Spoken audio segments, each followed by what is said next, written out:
right, we are just one day away from the Super Bowl and the Patriots winning their sixth. Six. Six of them. Nope, wait, six of them. So we're going to have six Super Bowl rings. We're going to run out of fingers pretty soon with the number of rings that these guys are wearing. Six Super Bowl with Tom Brady and Bill Belichick heading the team. And that's going to be my big thing for tomorrow. I'm going to be heading over to my good friend Viral Keshwala. Now, Viral was a great guy. He has helped me out in a number of situations, but we first met on a zombie movie where he was the big bad guy beating people up with a baseball bat. And since then, we've been pretty good friends. And he was in Chainsaw Maidens from Hell. He was a demon, just basically because he's the size of a mountain.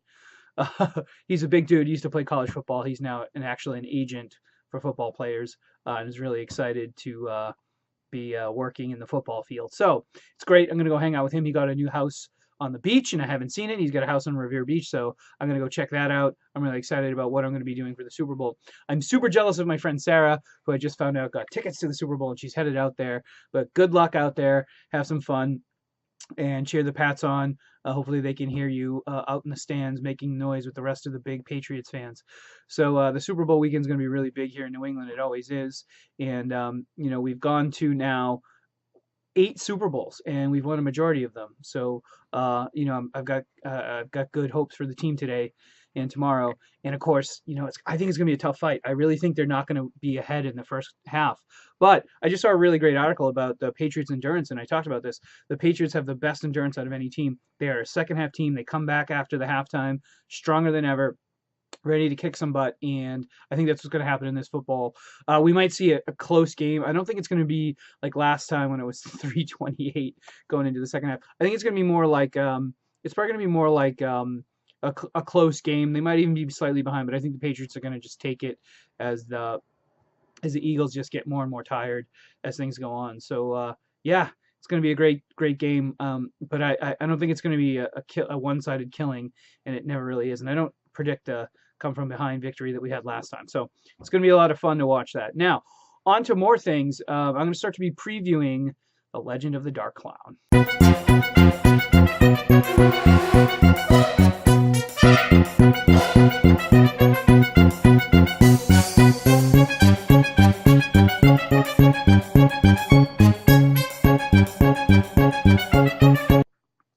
So this is the next big project.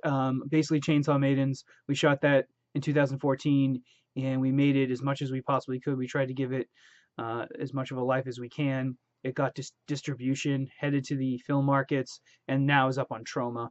It was a small budget movie, so I really feel like it's been able to find an audience, and it's had a life afterwards. And now we move on to the next project, which is going to be the big one out of the new studio once it's built.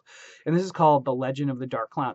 The Legend of the Dark Clown is about a clown named Jitters who wants to be just a normal, ordinary birthday clown, but he can't afford to pay back his loans from clown college. So what does he do? He resorts to a life of crime and kind of becomes like a supervillain in the process of slowly becoming an evil clown. We learn a little bit more and more about his personality and such. So he's kind of like Walter White from Breaking Bad, but instead of trying to take care of his family, he's just trying to pay off his student loans and live his dream.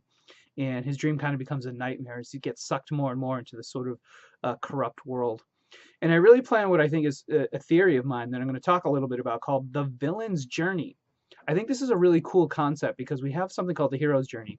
There's a book called The Hero with a Thousand Faces, and someone like George Lucas and George Miller, who did the Mad Max movies, has referenced this book as being influential on the movies that they made. And the idea is that there's always this hero that sort of plays this archetype. And usually he comes from a small area, and then he grows bigger, goes out on adventures, sort of meets the magical world, and then comes back and bestows gifts to his village, his ordinary people. And that's sort of like the hero with a thousand faces idea. And so George Lucas sort of adopted this in Star Wars, George Miller in the Mad Max movies. And now I'm kind of coming up with my own theory, which is the villain's journey. And the villain's got a very different journey, and this is my thesis about it, which is how do we structure villains? And I think nowadays we're much more fascinated by villains than heroes. You have a lot of anti-heroes but also straight up bad guys. Like I think Tony Soprano or Walter White or Darth Vader, all of their backstories and their origins as to why they are the villains that they are is heavily explored in today's culture. So we're actually starting to look at that as almost like a new genre, a new way of telling a story. So we're going to be exploring that here in The Legend of the Dark Clown, which is the next project for Studio Ablestiso. So hit the like button, subscribe, and cheer on the Pats this weekend because we're going to kick the butts of those Eagles. All right, take it easy.